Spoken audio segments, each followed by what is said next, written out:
10. Of the suppression of the chromatic sedition. The agitation of the Universal Color Bill continued for 3 years, and up to the last moment of that period it seemed as though anarchy were destined to triumph. A whole army of polygons, who turned out to fight as private soldiers, was utterly annihilated by a superior force of isosceles triangles, the squares and pentagons meanwhile remaining neutral. Worse than all, some of the ablest circles fell a prey to conjugal fury. Infuriated by political animosity, the wives in many a noble household wearied their lords with prayers to give up their opposition to the color bill, and some, finding their entreaties fruitless, fell on and slaughtered their innocent children and husbands, perishing themselves in the act of carnage. It is recorded that during that triennial agitation, no less than 23 circles perished in domestic discord. Great indeed was the peril. It seemed as though the priests had no choice between submission and extermination, when suddenly the course of events was completely changed by one of those picturesque incidents which statesmen ought never to neglect, often to anticipate, and sometimes perhaps to originate, because of the absurdly disproportionate power with which they appeal to the sympathies of the populace.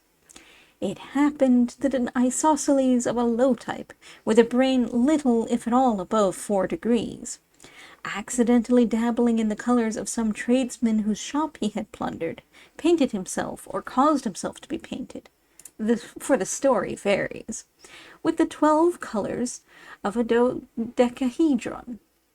Going into the marketplace, he accosted in a feigned voice a maiden, the orphan daughter of a noble polygon, whose affection in former days he had sought in vain, and by a series of deceptions, aided on the one side by a string of lucky accidents too long to relate, and on the other by an almost inconceivable fatuity and neglect of ordinary precautions on the part of the relations of the bride, he succeeded in consummating the marriage. The unhappy girl committed suicide on discovering the fraud to which she had been subjected. When the news of this catastrophe spread from state to state, the minds of the women were violently agitated. Sympathy with the miserable victim and anticipations of similar deceptions for themselves, their sisters, and their daughters made them now regard the color bill in an entirely new aspect. Not a few openly avowed themselves converted to antagonism. The rest needed only a slight stimulus to make a similar avowal. Seizing this favorable opportunity, the circles hastily convened an extraordinary assembly of the states, and besides the usual guard of convicts, they secured the attendance of a large number of reactionary women. Amidst an unprecedented concourse, the chief circle of those days, by name Pantocyclus, arose to find himself hissed and hooted by 120,000 isosceles. But he secured silence by declaring that henceforth the circles would enter on a policy of concession. Yielding to the wishes of the majority, they would accept the color bill.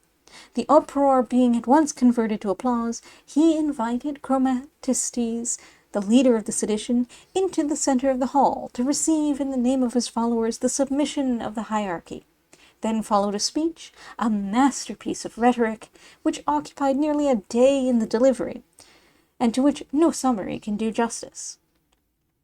With a grave appearance of impartiality, he declared that as they were now finally committing themselves to reform or innovation, it was desirable that they should take one last view of the perimeter of the whole subject, its defects as well as its advantages, gradually introducing the mention of the dangers to the tradesmen, the professional classes, and the gentlemen. He silenced the rising murmurs of the isosceles by reminding them that, in spite of all these defects, he was willing to accept the bill if it was approved by the majority.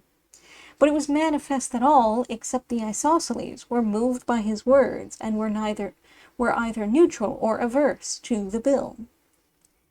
Turning now to the workmen, He asserted that their interests must not be neglected, and that, if they intended to accept the color bill, they ought at least to do so with a full view of the consequences. Many of them, he said, were on the point of being admitted to the class of the regular triangles. Others anticipated for their children a distinction they could not hope for themselves. That honorable ambition would now have to be sacrificed.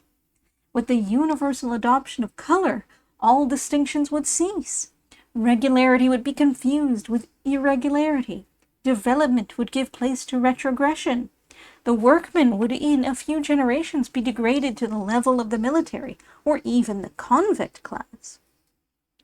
Political power would be in the hands of the greatest number, that is to say, the criminal classes, who were already more numerous than the workmen, and would soon outnumber all the other classes put together when the usual compensative laws of nature were violated. A subdued murmur of assent ran through the ranks of the artisans, and Chromatistes, in alarm, attempted to step forward and address them. But he found himself encompassed with guards and forced to remain silent, while the chief circle, in a few impassioned words, made a final appeal to the women, exclaiming that if the color bill passed, no marriage would henceforth be safe, no woman's honor secure. Fraud, deception, hypocrisy would pervade every household. Domestic bliss would share the fate of the Constitution and pass to speedy perdition. Sooner than this, he cried, "Come death!" At these words, which were the preconcerted signal for action, the isosceles convicts fell on and transfixed the wretched Chromatistes. The regular classes, opening their ranks, made way for a band of women who, under direction of the circles, moved, back foremost, invisibly and unerringly upon the unconscious soldiers. The artisans, imitating the example of their betters, also opened their ranks. Meantime, bands of convicts occupied every entrance with an impenetrable phalanx. The battle, or rather carnage, was of short duration. Under the skillful generalship of the circles, almost every woman's charge was fatal, and very many extracted their sting uninjured, ready for a second slaughter. But no second blow was needed. The rabble of the isosceles did the rest of the business for themselves. Surprised, leaderless, attacked in front by the invisible foes, and finding egress cut off by the convicts behind them, they at once, after their manner, lost all presence of mind, and raised the cry of treachery. This sealed their fate. Every isosceles now saw and felt a foe in every other. In half an hour, not one of that vast multitude was living, and the fragments of 70,000 of the criminal class slain by one another's angles attested the triumph of order. The circles delayed not to push their victory to the uttermost. The working-men they spared but decimated.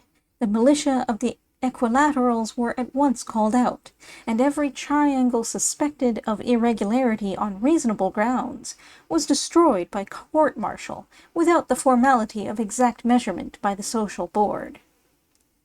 The homes of the military and artisan classes were inspected in a course of visitations extending through upwards of a year, and during that period every town, village, and hamlet was systematically purged of that excess of the lower orders which had been brought about by the neglect to pay the tribute of criminals to the schools and university, and by the violation of the other natural laws of the Constitution of Flatland. Thus the balance of classes was again restored. Needless to say that henceforth the use of color was abolished, and its possession prohibited. Even the utterance of any word denoting color, except by the circles or by qualified scientific teachers, was punished by a severe penalty.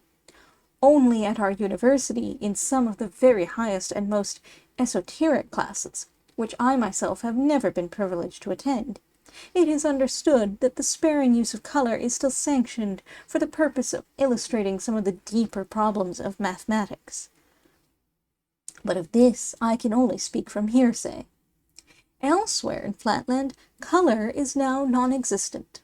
The art of making it is known to only one living person, the chief circle for the time being, and by him it is handed down on his deathbed to none but his successor. One manufactory alone produces it, and lest the secret should be betrayed, the workmen are annually consumed and fresh ones introduced.